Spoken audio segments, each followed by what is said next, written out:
Assalamualaikum warahmatullahi wabarakatuh. Diucapkan kepada Dr. Tauhid. Kami merupakan kumpulan 9. Hari ini kami akan membentangkan satu isu yang sangat menarik, iaitu ketidaksamaan akibat kepelbagaian sosio-budaya di sekolah. Sebelum kami mengupas isu ini dengan lebih lanjut, izinkan saya memperkenalkan ahli kumpulan terlebih dahulu. Yang pertama, saya Fatin Najah binti Mansur. Yang kedua, Nur Najwa Akila binti Sarzali. Dan yang ketiga, Mustaqimah binti Husin. Okey, pengenalan. Saya akan menerangkan tentang maksud ketidaksamaan. Ketidaksamaan ialah sekatan hak seseorang untuk mengembangkan potensinya ke arah yang lebih baik. Ketidaksamaan di sini ialah bermaksud ketidakadilan atau peluang yang diberikan tidak sama rata, menyebabkan sesetengah kelompok tidak boleh mengembangkan potensinya ke arah yang lebih baik. Seterusnya, maksud sosio-budaya pula ialah amalan gaya hidup bagi sesebuah masyarakat yang lahir daripada pegangan dan kemahuan diri serta secara tidak langsung memberi kepuasan dan merangsang pembangunan hidup masyarakat. Okey, baiklah. Amalan gaya hidup ini berbeza-beza mengikut tahap seseorang. Okey, terdapat beberapa golongan, iaitu golongan atasan, golongan sederhana dan golongan bawahan. Golongan-golongan inilah yang membezakan gaya hidup seseorang, sama ada hidup dalam keadaan senang, hidup dalam keadaan susah, hidup dalam keadaan sederhana dan sebagainya. Baiklah. Kepelbagaian sosial budaya dalam masyarakat majmuk mempunyai banyak kelebihan, namun secara tidak langsung juga memberi kesan kepada sistem pendidikan, terutama sekali dalam ketidaksamaan sosial budaya di sekolah. Okey, saya akan mengupas isu daripada segi aspek murid. Okey, yang pertama, penggunaan bahasa dan kemahiran berkomunikasi. Seperti yang kita tahu, di negara Malaysia terdapat pelbagai jenis dialek. Kadang-kadang bila dekat sekolah, macam-macam dialek yang telah dikeluarkan oleh murid. Jadi, bila terlalu banyak dialek menyebabkan berlaku pertembungan dan pergaduhan. Maksudnya di sini, pengajaran tidak dapat berjalan dengan lancar. Ada yang cakap bahasa baku, ada yang cakap dialek ini dan sebagainya, menyebabkan pengajaran dan pembelajaran di dalam kelas tidak dapat berjalan dengan lancar. Okey, apabila murid-murid bercakap dengan pelbagai dialek menyebabkan ada sesetengah murid lain yang tidak memahami. Jadi di sinilah maksudnya berlaku pertembungan. Okey, dalam masa yang sama juga arahan murid juga tidak dapat mendengar arahan dengan lebih baik daripada rakan-rakan yang lain. Okey, kebiasaannya dialek-dialek ini dibawa daripada rumah kerana murid-murid ini telah terbiasa di rumah, menyebabkan mereka terbawa-bawa di sekolah. Okey, yang kedua, daripada segi kelas sosial. Okey, seperti mana yang kita tahu, murid-murid di sekolah mempunyai pelbagai golongan. Okey, kita kelaskan di sini golongan atasan, golongan pertengahan dan golongan bawahan. Okey, golongan bawahan dan golongan atasan mempunyai jurang yang sangat besar dalam pendidikan, yang mana golongan atasan dapat belajar dengan lebih selesa kerana kelengkapan lengkap, berbeza dengan murid golongan bawahan yang serba tidak mencukupi, menyebabkan mereka sukar untuk belajar. Golongan bawahan juga secara tidak langsung akan merasa rendah diri kerana mereka merasakan kerana mereka tidak dapat menjalankan ataupun mereka tidak dapat belajar dengan selesa. Mereka juga berasa rendah diri apabila melihat kawan-kawan yang lain mempunyai kelengkapan yang cukup dan sebagainya. Jadi di sini ialah menyebabkan ketidaksamaan antara golongan atasan, golongan sederhana dan golongan bawahan. Baiklah. Seterusnya, kepelbagaian kaum. Okey, seperti yang kita tahu juga di negara Malaysia terdapat pelbagai jenis kaum. Okey, terutama sekali kaum Melayu, kaum Cina dan kaum India.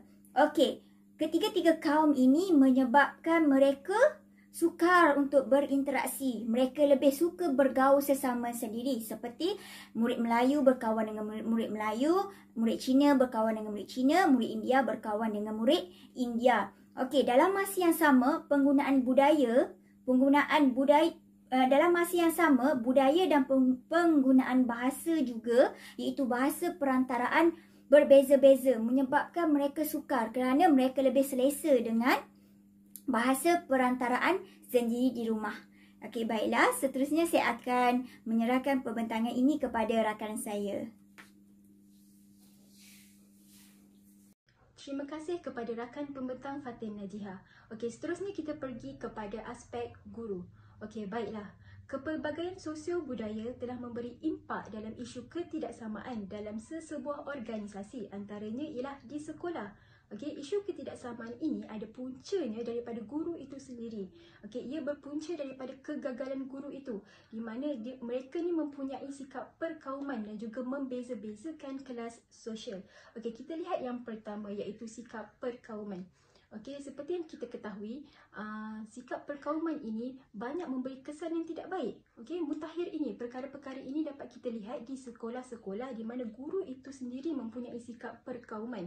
Okey, sebagai contoh, okey, di negara kita tengok isu yang pertama. Pada tahun 2016, seorang guru besar telah bersikap perkauman terhadap seorang guru Melayu di Sekolah Jenis Kebangsaan Cina SJKC Pai Chi Mersing. Okey, ia bermula daripada seorang guru Melayu ini berasa tidak puas hati kerana diserang oleh bapa murid di sekolah berkenaan. Okey, dan dia berasakan dia tidak dilindungi oleh guru besar di sekolah tersebut. Dan tambahan lagi, guru besar di sekolah tersebut ada membuat aduan ke PPD dengan mengatakan bahawa mereka tidak memerlukan guru-guru Melayu di sekolah tersebut. Jadi ini menunjukkan ketidaksamaan itu berlaku. Okey, kerana sikap perkauman, okey, yang wujud di institusi sekolah itu. Okey, seterusnya, isu yang kedua kita dapat lihat pada tahun 2021. Okey, guru melaksanakan aktiviti core curriculum yang meletakkan syarat kaum. Okey, bagi pendaftaran aktiviti core curriculum pelajar tingkatan 1 yang antaranya menyebut kelab bahasa Cina hanya terbuka untuk pelajar kaum Cina. Okey, manakala bola sepak untuk kaum Melayu, bola keranjang untuk kaum Cina, pingpong untuk kaum Cina, bola jaring untuk kaum Melayu dan sepak takraw untuk kaum Melayu di mana telah berlaku di SMK Datuk Bentara Luar. Okey, ini menunjukkan pelaksanaan dan penglibatan aktiviti core curriculum itu hanya melibatkan kaum-kaum tertentu saja. Jadi adakah ianya benar?